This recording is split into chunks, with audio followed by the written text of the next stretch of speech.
Hello बच्चे, good morning, सुप्रभात। आज हम कक्षा 9वीं पाठ नंबर 9 व्यापार इस पाठ का अध्ययन करना है। पिछले हफ्ते में इस पाठ का जो पहला भाग है,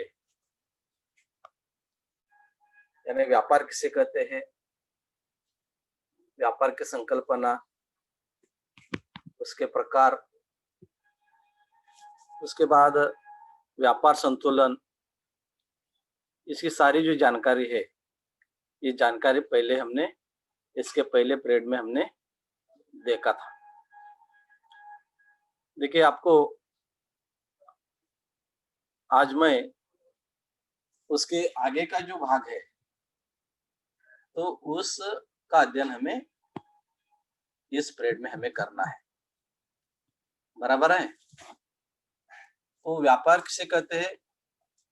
जैसे कि वस्तुओं को लेन देन करना, वस्तुओं का लेन देन, यानी वस्तुओं को या सेवाओं को क्रय और विक्रय, बराबर है। वस्तुओं को क्रय और विक्रय, इसे क्या करते हैं हम?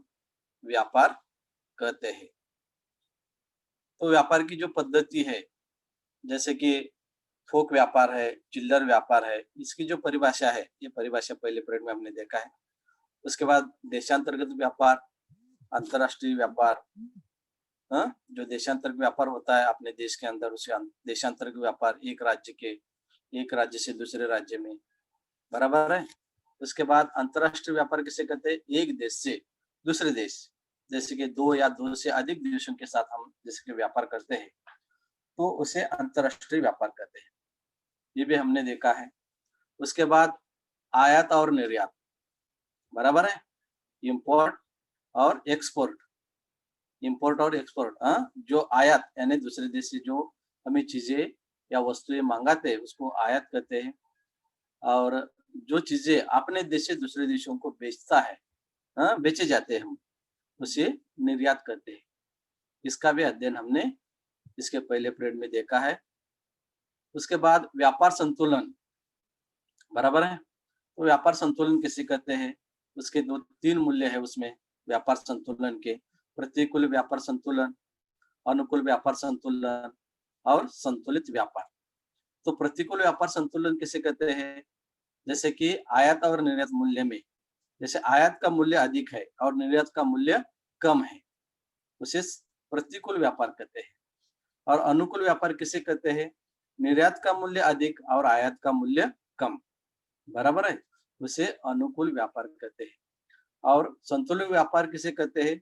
आयात और निर्यात का दोनों का जो मूल्य है समान, एक जैसा। निर्यात का मूल्य यानी निर्यात यानी जो बेचने वाले हम, आयात यानी मांगने वाले, और निर्यात यानी बेचने वाले, उन दोनों का जो मूल्य, उनकी जो कीमत है, उनकी जो प्राइस है, वो प्राइस कैसी? एक समान, बराबर है, उसके संतुलित व्यापार कहते हैं। इसी प्रकार जो व्यापार है, व्यापार का जो संतुलित व्यापार है, इसके बारे में अध्ययन हमने किया था। उसके बाद जो अंतरराष्ट्रीय व्यापार में, जैसे कि हमने देखा है कि जो अंतरराष्ट्रीय व्यापार एक देश से दूसरे देश के साथ किया जाता है, यानी एक देश से अनेक देशों के बीच हम ये व्यापार करते हैं। लेकिन ये व्यापार करते समय हमें वहाँ के जो देश है, वहाँ की जो अर्थव्यवस्था होती है, वहाँ की न्याय व्यवस्था होती है, कानून, बाजार का केंद्र, इस सारा जो प्रभाव है, ये अंतरराष्ट्रीय व्यापार पर पड़ता है, और इसके लिए हम जो अंतरराष्ट्रीय व्यापार है, ये व्यापार हम करते हैं। तो अंतरराष्ट्रीय व्यापार करते समय अन्य देशों के साथ हमें किस तरह से होना चाहिए? सरलता से, न्यायपूर्वक, बराबर है, इस तरह से होना चाहिए। इसके लिए ये जो व्यापार पद्धति है, वो व्यापार पद्धति होती है। और अंतरराष्ट्रीय व्यापार करते समय जैसे कि हम अन्य देशों के साथ अच्छी तरह से व्यवहार करेंगे, तो अपना जो व्यापार की जो वृद्धि है, यानी जो माल हम बेचते हैं, वो क्या होता है? अधिक सरलता से, सुलभता से हम क्या कर सकते हैं? उसको हम बेच सकते हैं। तो इसी प्रकार ये जो यहाँ तक का जो अध्ययन है किए थे। तो हमें इस पाठ में क्या करना है? जो संसार में यानी विश्व में अलग अलग प्रकार की जो व्यापार के जो संगठन है, वो संगठन क्या काम करते हैं, बराबर है? उसका उद्देश्य क्या होता है, उनके जो मुख्य उनका कार्यालय, यानी उस व्यापार संगठन का ये जो कार्यालय है, ये कार्यालय का अध्ययन हमें इस पाठ में करना है। जैसे कि ये देखो कि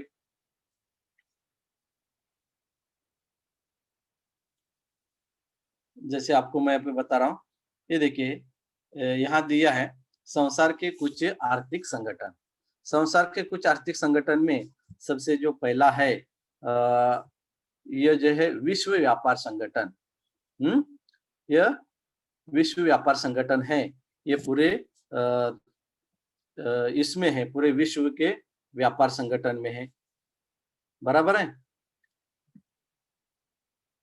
वर्ल्ड ट्रेड ऑर्गेनाइजेशन, इसका जो मुख्यालय है वो मुख्यालय कहाँ है? जेनेवा। जेनेवा यानी स्विट्जरलैंड। आपको क्वेश्चन आ सकता है कि विश्व व्यापार संगठन का मुख्यालय कहाँ है? एक नंबर के लिए क्वेश्चन आपको पूछे जा सकते हैं कि विश्व व्यापार संगठन का मुख्यालय कहाँ है? जेनेवा। उसको ब्रैकेट में स्विट्जरलैंड भी कहा है। लेकिन इनका मुख्य उद्देश्य क्या है, उनका कार्य क्या है, बराबर है? ये जो मैंने अभी आपको बताया कि ये देखिए, ये सारी जो संगठन है क्यों किए है, इनके पीछे का एक मतलब मकसद यह है कि अन्य देशों के साथ हम व्यापार करते समय कैसे रहना चाहिए, सब एक साथ मिलजुल कर अपने को क्या करना है, व्यापार करना है। तो इनका जो विश्व व्यापार जो संगठन है, विश्व व्यापार संगठन का मुख्य उद्देश्य या कार्य क्या है? अंतरराष्ट्रीय व्यापार की चर्चा के लिए मंच उपलब्ध कराना है। अंतरराष्ट्रीय यानी पूरे वर्ल्ड में, पूरे विश्व में क्या करना है, उस व्यापार कैसे करेंगे, उसके लिए विचार विनिमय करने के लिए एक मंच निर्माण करना है, बराबर है? उसके बाद व्यापार से संबंधित मतभेद निपटाना। अगर कहीं देशों के बीच में अगर मतभेद होता है किसी व्यापार के लिए, उसको क्या करना है, निपटाना है, उसको सुलझाने का काम करना है। उसके बाद तीसरा है राष्ट्र की व्यापार नीति को देखरेख रखना। देखिए, जो राष्ट्र है उनकी जो व्यापार की नीति होती है उसको देखरेख रखना है। उसके बाद विकसनशील देशों के लिए तकनीकी सहायता और प्रशिक्षण उपलब्ध कराना।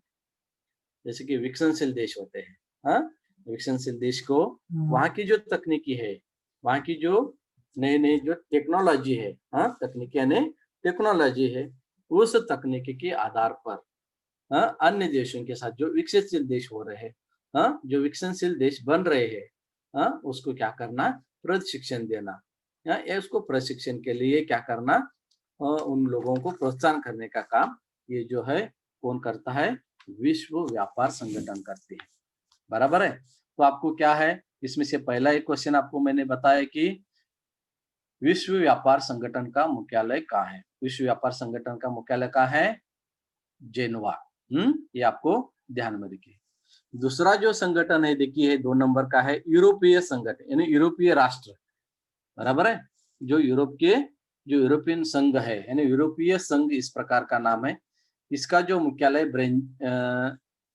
ब्रुसेल्स यानी ब्राजीलियम यम, इस प्रकार का इनका जो मुख्यालय है। ये क्या करती है, ये संगठन, व्यापार संगठन यूरोप में विभिन्न देशों को एकत्रित व्यापार प्रणाली विकसित करना। जो यूरोपीय संघ है यानी यूरोप के जो देश है, यूरोप, वहाँ के जो देश है उनको व्यापार की जो प्रणाली है ये कैसे करना, इकट्ठा करना है। यूरोप में वस्तु सेवाओं की पूंजी के स्वतंत्र संचार करना। देखिए, उनका दूसरा उद्देश्य क्या है? यूरोप की जो वस्तु है, वहाँ की जो सेवा है, वहाँ की जो पूंजी है, पूंजी यानी पैसा, बराबर है? पूंजी का मतलब क्या है? पैसा। तो उनको क्या करना है? स्वतंत्रता से संचार करना है। सभी देशों ने वस्तुओं को लेन देन करते समय सभी वस्तुओं का कर रद्द किया गया। कर यानी टैक्स, बराबर है? जो भी उन वस्तुओं को टैक्स लगाए जाते हैं उसको क्या करना है? लेन देन करते सभी देशों के साथ जो भी हम व्यवहार कर रहे हैं, व्यापार कर रहे हैं, उस वस्तु पर जो भी टैक्स लगाया जाता है, बराबर है? हर एक, आज हम अपने देश में रहते हैं लेकिन हम सब चीजों पर क्या करते हैं? टैक्स देते हैं। आज आपको पता है जीएसटी आ गई है। हाँ, अगर वस्तु की कीमत 15 रुपए है तो हम बाजार में जीएसटी के साथ अगर हम वो ले लेंगे तो आपको 16-17 रुपए में पड़ता है। तो इस प्रकार जो यूरोपीय संघ है, यानी यूरोपीय जो देश है, उनकी जो उन्होंने जो संगठन बनाया है यूरोपीय यूनियन, उन लोगों ने क्या किया, इस प्रकार का जो टैक्स है उस टैक्स को क्या कर दिया है, रद्द कर दिया है। सदस्य देशों के लिए बेरो मुद्रा निश्चित करना, सदस्य ने उनके देशों के साथ जो भी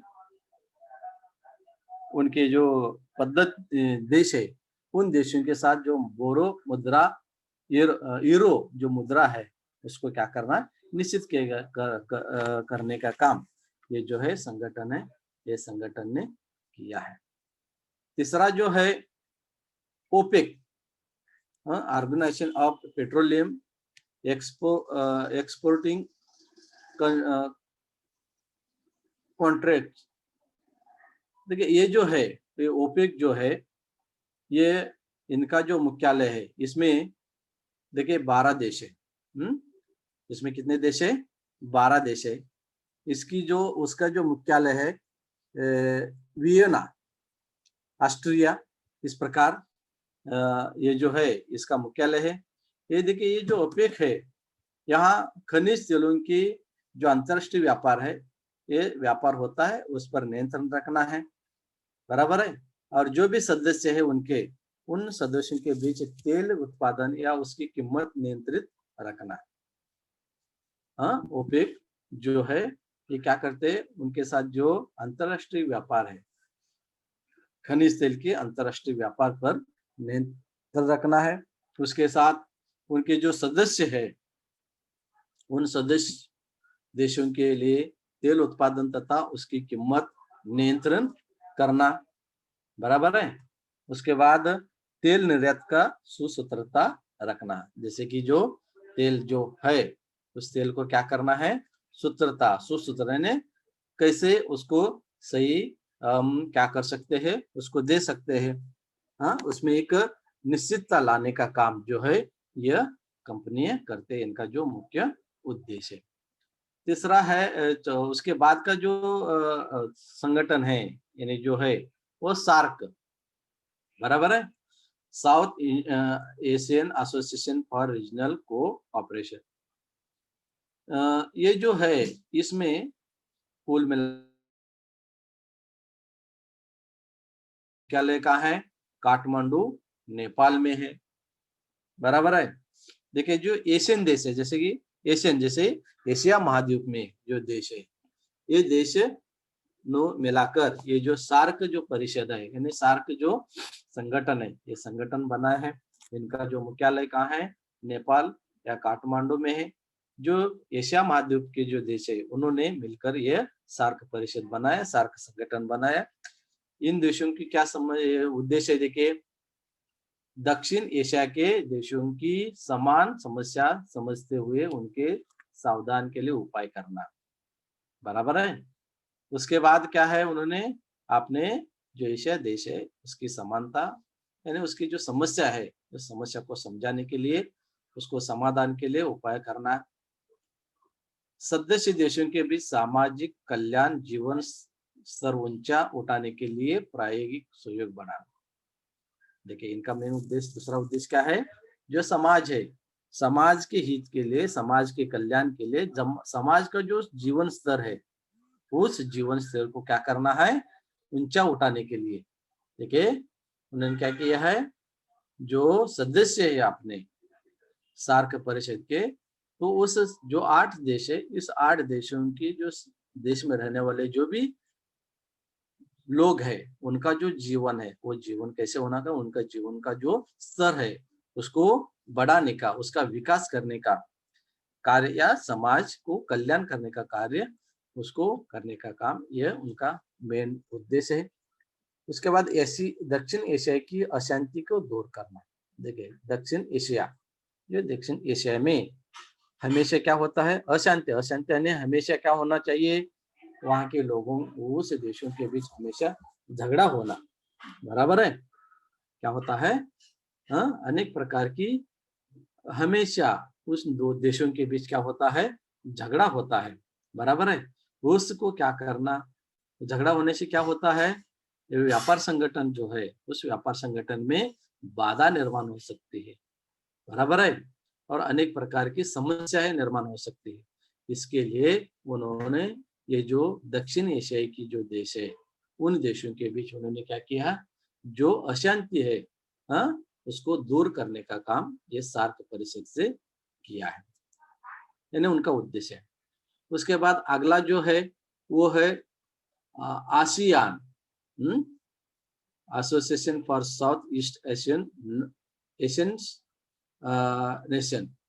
ये जो है इसमें 10 सदस्य हैं और इनका जो मुख्यालय है जाकार्ता, यानी इंडोनेशिया, इंडोनेशिया।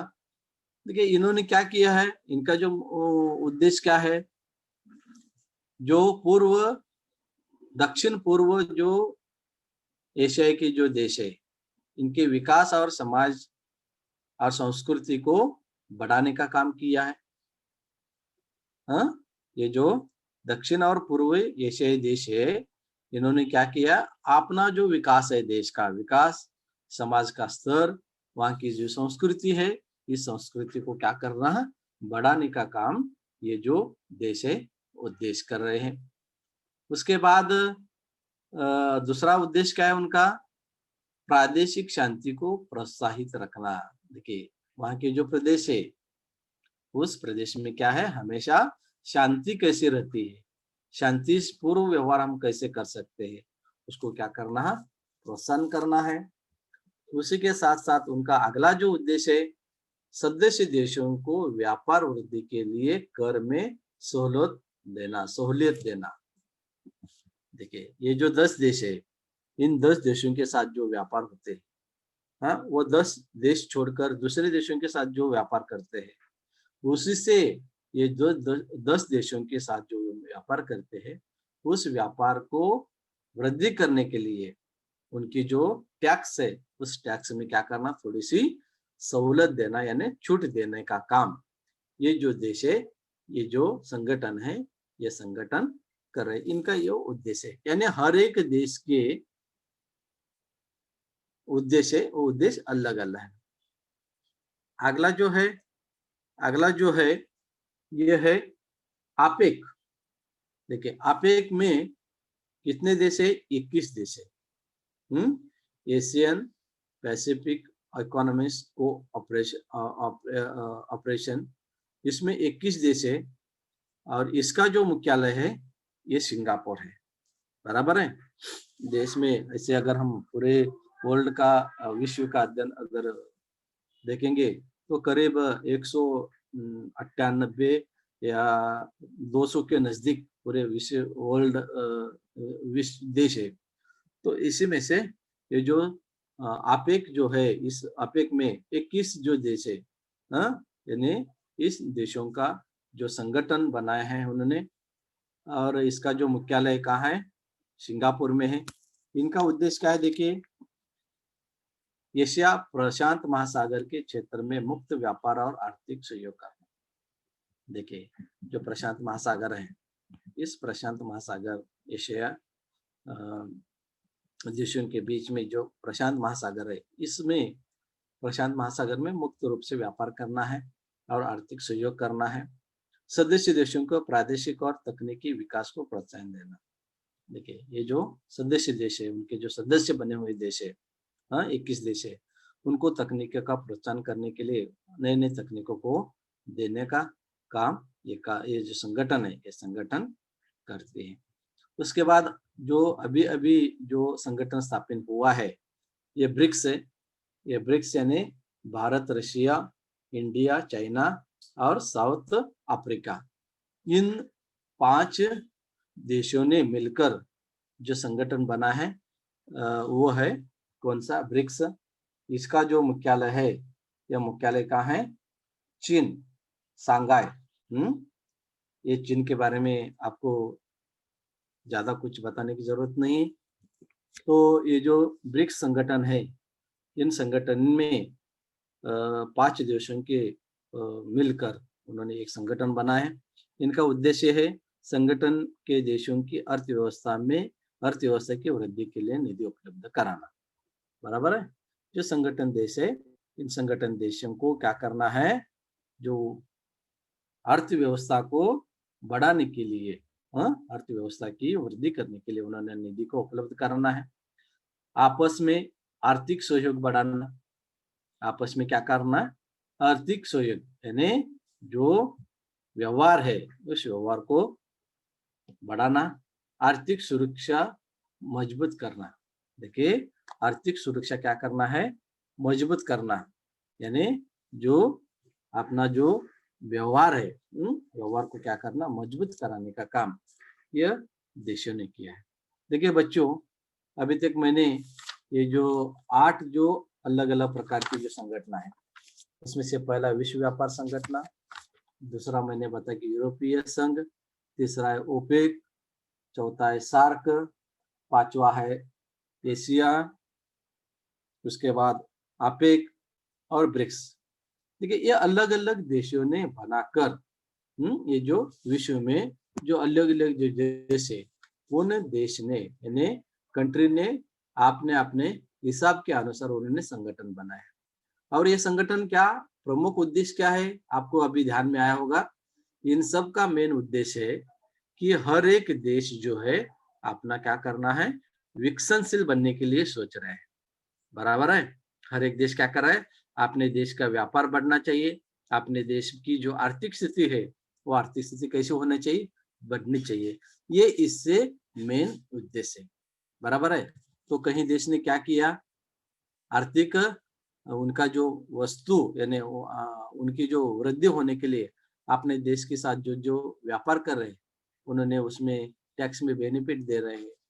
हाँ, कहीं देश ऐसे है कि अपने जो संगठन है, उस संगठन में जो देश आए हैं उनको पूरी तरह से उन्होंने फ्री कर दिए है।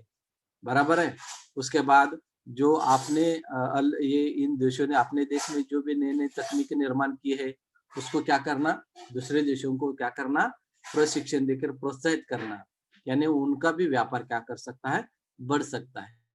तो मेन मकसद ये है कि उनका पूरा कि हर एक देश को अपने देश की जो व्यापार की वृद्धि है यानी आर्थिक स्थिति है क्या करना, बढ़ाने का जो काम है, ये काम करने के लिए उनका मेन उद्देश्य हो गया है। तो इसी तरह से ये जो संगठन के बाद आपको यहाँ एक चित्र दिख रहा है। बराबर है। यह है पूरे विश्व का मानचित्र है। बराबर है। देखिए, ये क्या है, पूरे विश्व का मानचित्र है। आप बच्चों आपके पास अगर ये मानचित्र रहेगा, नहीं तो आपको स्टेशनरी में मानचित्र मिलता है, और मानचित्र लेकर आपको क्या करना है, इसमें आपेक और सार्क, आपेक में 21 देश है और सार्क में कितने हैं, 8 देश है। तो उन देशों के जो भी स्थान है, जैसे कि भारत है, भारत का कहाँ है, देखिए यहाँ भारत का है। बराबर है। ये भारत है। जैसे कि देश है, उस देश के क्या करना, आपको रंगीत जो भी पेंसिल मिलती है तो उसको क्या करना है, देशों को दिखाने का काम, यानी आपको इसमें ढूंढने का काम आपको करना है। बराबर है। ये आप कर सकते हैं। इसके बाद देखिए, ये जो वस्तु है, उसके बाद आपको आगे जो देखना है भौगोलिक स्पष्टीकरण के रूप में, आपको ये जो बाजार में जो वस्तु आती है, उस वस्तुओं का विपणन किस तरह से होना चाहिए, वस्तुओं का उचित प्रस्तुतिकरण कैसे होना चाहिए, उसकी कीमत किस तरह से निर्भर होना चाहिए, उसकी गुणवत्ता कैसी होना चाहिए, उसकी श्रेणी कैसी होनी चाहिए, वो बेचने के लिए उसको किस तरह से रखना चाहिए, और उसका जो महत्व है वो किस तरह से किया जाता है। ये सारा जो जानकारी है इसके बारे में आपको, अभी तक हमने क्या किया, व्यापार के बारे में सोचा। बराबर है। अभी जो हम वस्तु निर्माण करते हैं, जो वस्तुओं का उत्पादन करते हैं, उसको हम कैसे बेच सकते हैं, बेचेंगे और बेचने के लिए कैसे उसको बेचने के लिए उसमें वृद्धि कर सकते हैं, हाँ, ज्यादा हम उसको वृद्धि कर कर बेच सकते हैं। इसका जो अध्ययन है, ये अध्ययन हमें ये करना है। देखिए इसमें किसी वस्तु का उचित प्रकार से प्रस्तुतिकरण करना महत्वपूर्ण है। उसकी कीमत, उसकी गुणवत्ता, श्रेणी, हाँ, और उपभोक्ता के समक्ष में वस्तु किस प्रकार रखा जाता है। उपभोक्ता यानी ग्राहक, जो वस्तु लेने वाले हैं, उसको कैसे रखा जाता है, ये महत्वपूर्ण है। देखिए उसमें आपने एक उदाहरण इस बुक में दिया है कि धुंडेबा नामक एक जो किसान है, वो किसान आपने जो खेती का जो माल है, हाँ, उन्होंने बेचने के लिए गया, लेकिन उसकी जो कीमत है उसको कम मिला। धुंडेबा किसान में जो माल है उसको कमी थी, लेकिन बाद में ये जो उनका जो पुत्र है, उसको पुत्र के ध्यान में आया कि उन्होंने ये जो मेरे पिताजी ने जो माल तैयार किया है, बराबर है, लेकिन उसे मार्केट में कैसे बेचना है। उन्होंने बेचा, वो बेचने के लिए गया, तो उसको जो कीमत है कम आ गई, तो उन्होंने सोचा हम क्या कर सकते हैं। तो देखिए धोंडीबा के जो पुत्र को ध्यान में आया देखकर किस प्रकार औद्योगिक उत्पादन और कृषि माल पर प्रक्रिया कर उपभोक्ता को की दृष्टि में वस्तुओं के स्तर वृद्धि करने के लिए उन्होंने क्या किया सोचा। तो उन्होंने क्या किया, वो पूरा माल क्या है, उन्होंने पूरी तरह से उसको साफ सुथरा कर दिया, बराबर है।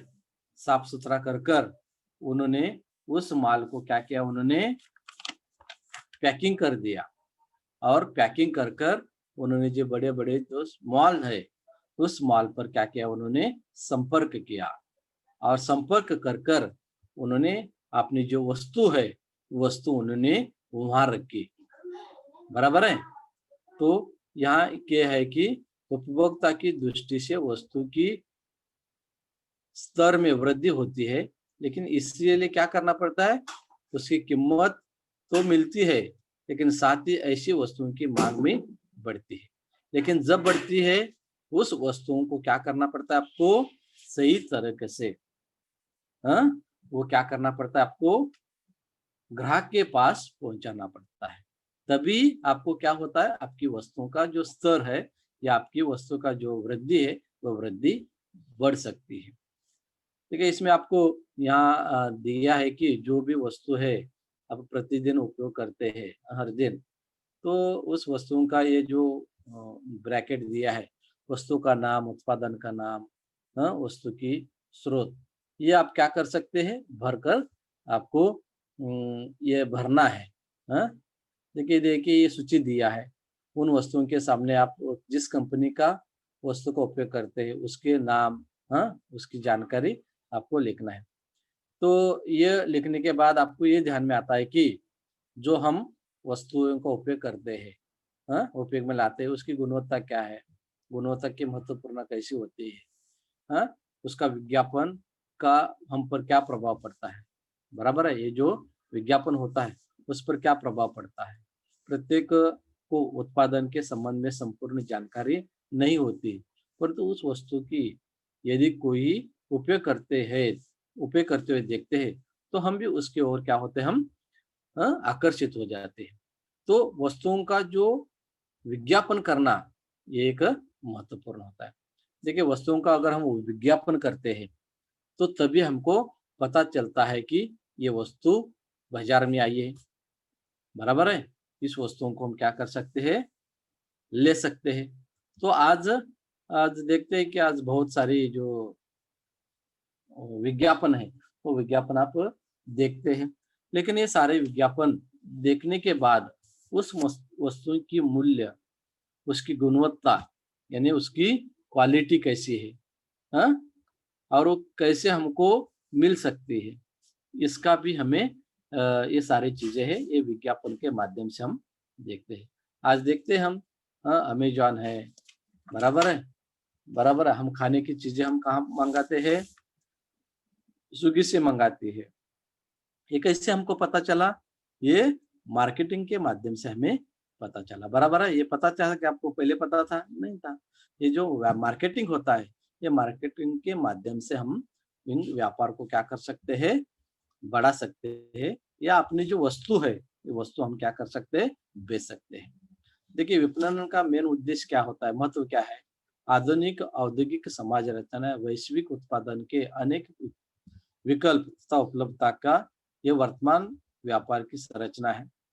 यह पार्श्वभूमि पर व्यापार का विपणन अर्थव्यवस्था अत्यंत महत्वपूर्ण है। देखिए, विपणन करते समय यानी जो जाहिरातबाजी करते समय तो अनुशासनबद्ध पद्धति से व्यापार में वृद्धि होती है। बराबर है? जैसे कि ये जो हम वस्तु बेचते हैं, तो अगर हम उसका जाहिरातबाजी करते हैं, विपणन करते हैं, तो अपनी जो वस्तु है वो अनुशासन पद्धति से उसको क्या कर सकते हैं, हम बेच सकते हैं, यानी उसमें वृद्धि कर सकते हैं। देखिए, एक ही समय में उत्पादन को बड़े पैमाने पर वितरित किया जाता है और उत्पादन को अधिक से अधिक उपभोक्ता तक पहुंचाना जाता है। बराबर है?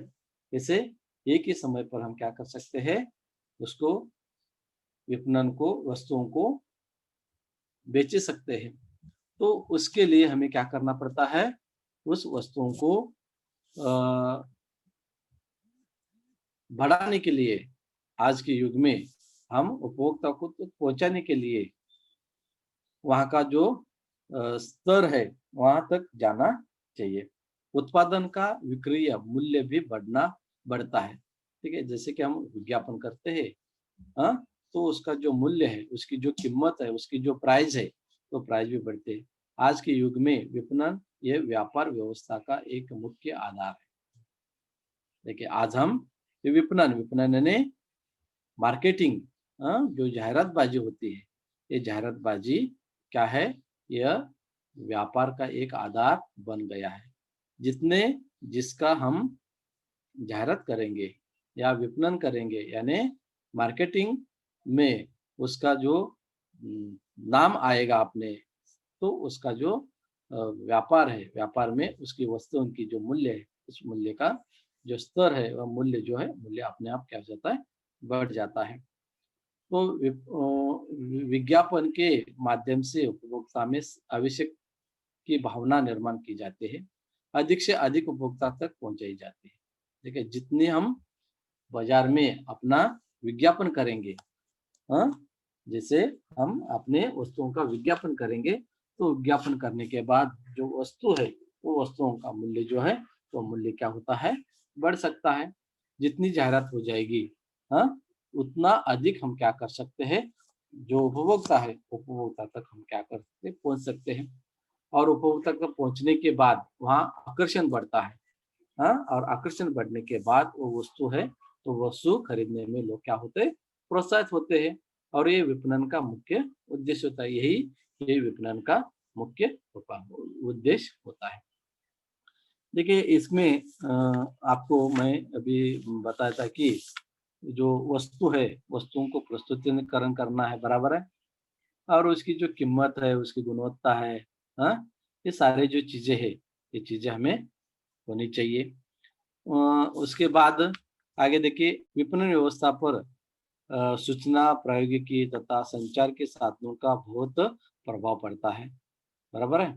सूचना प्रौद्योगिकी क्रांति के कारण एक पूरा विश्व एक बड़ा व्यापार का केंद्र बन गया है।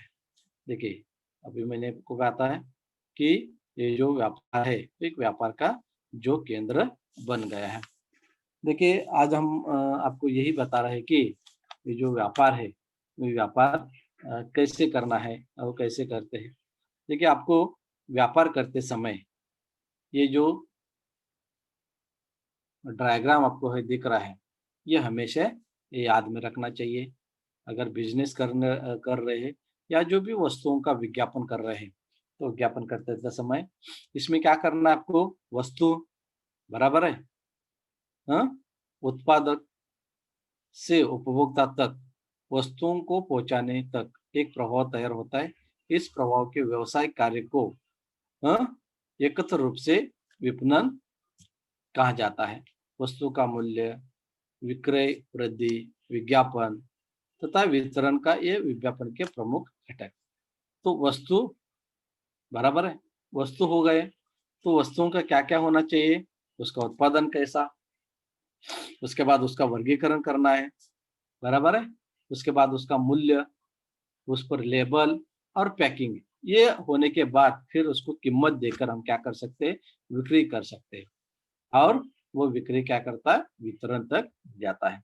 जैसे कि चावल है, हाँ, चावल देखिए बासमती का चावल है, बराबर है, तो उसके बासमती के टुकड़े, 2 टुकड़े का भी दुबार भी है, हाँ, अखंड या टुकड़े वाला, 2 प्रकार के चावल है। उस पर नाम, बराबर है, उस पर चिन्ह, उसका नंबर, उत्पादन का स्तर, वर्णन, जांच के अनुसार, बराबर है, मूल्य, विज्ञापन और आकर्षक पैकिंग। ये सारा अगर करेंगे तो अपना जो मूल्य है, अपना जो वस्तु है, वस्तु क्या हो सकते हैं, बाजार में जा सकते हैं। तो इसी तरह से ये जो अभी तक मैंने आपको बताया कि ये पूरे यहाँ देखिए, ये आपको बताया कि प्रायोगिक क्रांति, सूचना प्रौद्योगिकी क्रांति के आधार के क्रांति के कारण पूरा विश्व एक व्यापार का बड़ा केंद्र बन गया है, व्यापार का एक बड़ा केंद्र बन गया है। और ये जो केंद्र है, ये केंद्र कैसा हो गया आज, अंतर्जाल के व्यापार, विश्व के विभिन्न देशों के उत्पादन की जानकारी हम कर सकते हैं। इसमें उपभोक्ता के पास विविध विविध विकल्प होते हैं। देखिए आज उपभोक्ता अंतर्जाल की सुविधा के कारण ऑनलाइन ट्रेडिंग, ई मार्केटिंग, ऐसी जो साधन है, इस साधनों का उपयोग लेता है, और इसी के माध्यम से आज हम जो ई मार्केटिंग के माध्यम से, ऑनलाइन ट्रेडिंग के माध्यम से जो उपभोक्ता है, वो उपभोक्ता आज क्या कर रहा है, खरीद कर रहा है। आपको पता है जैसे कि अमेजन है, फ्लिपकार्ट है, हाँ, अलग अलग प्रकार की जो कंपनी है, ये कंपनी आज बाजार में आ गई है, बराबर है, और वो क्या कर रहे हैं, इस मार्केटिंग के माध्यम से, ये मार्केटिंग के माध्यम से वस्तुओं को खरीद रहा है। क्यों खरीद रहा है, क्योंकि उनको ये सारे जो उनकी कीमत है, उनका मूल्य है, उनकी गुणवत्ता है, हाँ, उसका पैकिंग है, ये सारी जो जानकारी है, वो जानकारी क्या करते हैं, इसी एक ही समय पर उनको मिलता है। तो उसके माध्यम से वो लोग क्या करते हैं, उसको खरीदते हैं। देखिए उत्पादन का जो विज्ञापन होता है, तो मार्केटिंग समय करते समय हम उसको विज्ञापन करते समय झूठ या फंसाने वाले या अतिशयोक्तिपूर्ण विधानों का उपयोग, ग्राहक को फंसाना या अन्य वस्तुओं को दोष को बताना आदि के कारण ये जो कई बार जो विज्ञापन है, इस विज्ञापन की विश्वसनीयता खो जाती है, बराबर है। जो विज्ञापन करते हैं, तो विज्ञापन करते समय हम क्या, झूठ बोलना है या किसी को फंसाना या अपने माल के अतिशयोक्ति करके बेचना, हाँ, तो इस प्रकार से अगर हम करते हैं, तो इस प्रकार के कारण जो उसकी विज्ञापन है या उनका जो अतिशयोक्ति है, वो अतिशयोक्ति क्या हो जाते हैं, खत्म हो सकते हैं, उसको खो जाते हैं। इसलिए विज्ञापन दिखाते समय या विज्ञापन को योग्य नीतियों का पालन करना आवश्यक है। अगर हम योग्य नीति पद्धति से अगर हम पालन करेंगे, तो ही क्या कर सकते हैं हम, आप अपनी सावधानता रखकर उसको क्या कर सकते हैं, हम उपभोक्ता तक ले जा सकते हैं। अगर हम ऐसे नहीं करेंगे तो उपभोक्ता को संरक्षण कानून बनाया पड़ता है, और संरक्षण कानून के माध्यम से उसको क्या करता है, उस वस्तुओं की खरीदना, उस वस्तुओं का मूल्य स्तर आदि की सारी जो उपभोक्ता तक होनी चाहिए, यानी वहां तक उसको जाना पड़ता है। तो इस तरह से ये जो उपभोक्ता है, उस विपणन है, इस विपणन को हम क्या कर सकते हैं, ये ले कर सकते हैं। देखिए विपणन में आपको एक महत्वपूर्ण यही बताना है, जो चीजें है हम बनाते हैं, उसको अच्छी तरह से रखना चाहिए, उसकी साफ सुथरा करके, उसको पैकिंग करके, उसका मूल्य और उसकी गुणवत्ता तैयार करके हम क्या कर सकते हैं, उसको मार्केटिंग के माध्यम से हम वस्तुओं को बेच सकते हैं। लेकिन ये सारी चीजें करते समय उसकी मूल्य यानी उसकी जो क्वालिटी है, उस वस्तु की जो गुणवत्ता है, ये गुणवत्ता प्रथम ध्यान में रखना चाहिए। लेकिन जब भी हम वस्तु को बेचने के लिए जा रहे हैं, तो उसी समय हम जब विज्ञापन करते हैं, तो विज्ञापन करते समय आपको यह ध्यान में रखना है, जब हम विज्ञापन करते हैं तो फंसाने वाले या अतिशयोक्तिपूर्ण विधानों को उपयोग में लाकर ग्राहकों को फंसाना, बराबर है, या अपने वस्तुओं को दोष बताना, अन्य वस्तुओं को दोष बताना आदि के कारण जो विज्ञापन है, इस विज्ञापन में आपकी जो विश्वसनीयता होती है, वो क्या हो सकते हैं, खो सकते हैं। इसके लिए जो हम विज्ञापन कर रहे हैं, उसको क्या करना है, योग्य नीतियों से, जो शासन ने जो नियम कानून बना है, उस माध्यम से ही उसका पालन करते हुए उसको विज्ञापन करना चाहिए। और विज्ञापन करते समय ग्राहकों को जो उपभोक्ता है, उस उपभोक्ता को सामने रखकर उसको सावधानी बरतकर उसको क्या करना है, आपको विज्ञापन करना है। नहीं है तो क्या कर सकते हैं, जो उपभोक्ता है, वो उपभोक्ता जो संरक्षण कानून है, उस कानून के पास जाता है, उसको कानून को बनाया गया है, संरक्षण कानून बनाया गया है, और वो संरक्षण कानून के पास जा सकता है। तो इस प्रकार ये जो पद्धति है, विपणन पद्धति है, ये पद्धति आपको देखना पड़ा। तो इस तरह से ये जो व्यापार जो पाठ है, जो पहले पीरियड में हमने जो व्यापार पद्धति पाठ यहाँ खत्म हो गया है। तो कुछ आपको अगर डाउट्स है तो आप पूछ सकते हैं।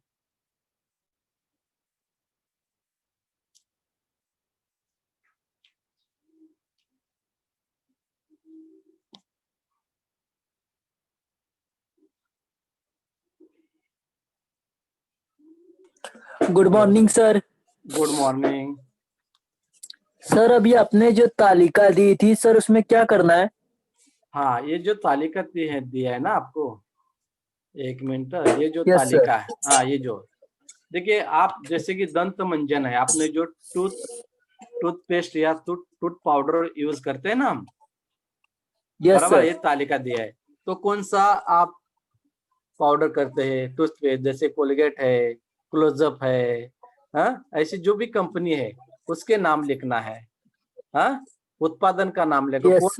कौन उसका उत्पादन करता है, ये, और चाय ओके सर। पाउडर, बराबर है, चाय की पाउडर है, कॉफी की पाउडर है, कॉफी लेते हैं ना हम, चाय कॉफी, यस सर। उस वस्तु, जैसे कि हम चाय के अलग अलग नाम है, जैसे कि सोसाइटी है, रेड लेबल है, ऐसे अलग अलग यस प्रकार सर। की जो कंपनी है, उसका नाम, उसका उत्पादन कौन करता है, वो ये है। उसके बाद नहाने का साबन, साबन का पता है आपको, सन है, यस सर। साबन जो संतूर है, लाइफ बॉय है, हाँ?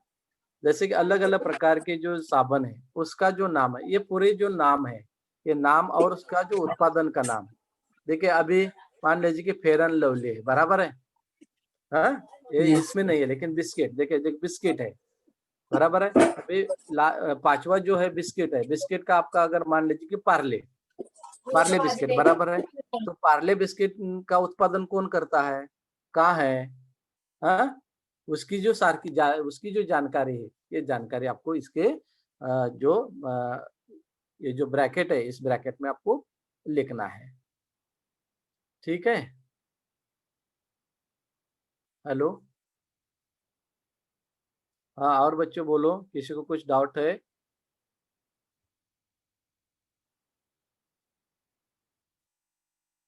हेलो बच्चे। सर, उपभोक्ता मतलब? उपभोक्ता मतलब ग्राहक, जैसे कि हम लोग उपभोक्ता यानी ग्राहक, ग्राहक यानी कौन, हम उपभोक्ता है। जैसे कि हाँ। हम दुकान में जाकर क्या करते हैं, वस्तु खरीदते हैं, बराबर है, तो हम हाँ। उपभोक्ता है। उपभोक्ता यही उसको कहते हैं, ग्राहक, ग्राहक यानी उपभोक्ता। जो वस्तुओं को उपयोग करता है उसको उपभोक्ता। कोलगेट लाते हैं, हाँ, हम उसको क्या करते हैं, यूज करते हैं ना, दुकान से लाकर हम कोलगेट लाते हैं, बराबर है, और उसको हम यूज करते हैं, तो उसको उपभोक्ता कहते हैं। हेलो सर, हाँ बोलिए। Good morning. Good morning. Sir, जैसे कि जितने भी टाइप्स के बिस्किट होते हैं, जैसे कि पार्ले जी है, हाँ तो उसका कंपनी है, तो मतलब हाँ जितने भी टाइप्स के बिस्किट होते हैं अलग अलग जिसके नाम होते हैं, तो हर बिस्किट की अलग अलग कंपनी होती है। हाँ, लेकिन आपको क्या किया है, या आप कौन सी वस्तुओं का उपयोग करते हैं? हर एक कंपनी का अलग अलग है, पार्ले है, ब्रिटानिया है, हाँ, अलग अलग कंपनियां हैं। सर, एक हाँ कंपनी में 2-3 नाम के बिस्किट नहीं बना सकते? हाँ, बनाते हैं ना, है ना। एक कंपनी में एक ही कंपनी के नाम होते हैं, दूसरी कंपनी का नाम ना, लेकिन मेन कंपनी वो है, लेकिन उसके नाम थोड़े से अलग होते हैं। पार्ले जी, हाँ, लेकिन मेन जो कंपनी है एक ही, लेकिन अलग अलग प्रकार की जो बिस्किट है वो बिस्किट बनाती है। तो ओह आप सर, कौन से बिस्किट का उपयोग करते हैं, हाँ, उसकी जानकारी आपको क्या करना है, इसमें लिखकर उसको पूरा करना है, उस तालिका को। ठीक है। Okay sir. और किसी को कुछ पूछना है? ये जो पार्ट है ये पार्ट आपका यहाँ खत्म हो गया है। इसके नीचे के जो क्वेश्चन आंसर है, उस क्वेश्चन आंसर को आपका क्या करना है, अपने नोटबुक में लिखो, और उसी के साथ साथ जो वर्कशीट बनाया हमने, इस वर्कशीट में ये पूरी जानकारी, इस पार्ट की जो जानकारी दिया है मैंने वर्कशीट बनाया है, और इस पार्ट के सारे जो क्वेश्चन है, ये क्वेश्चन मैंने आपको उस वर्कशीट में बनाया है। तो उसमें आप क्या करना है, उसको लिखना है। Thank you.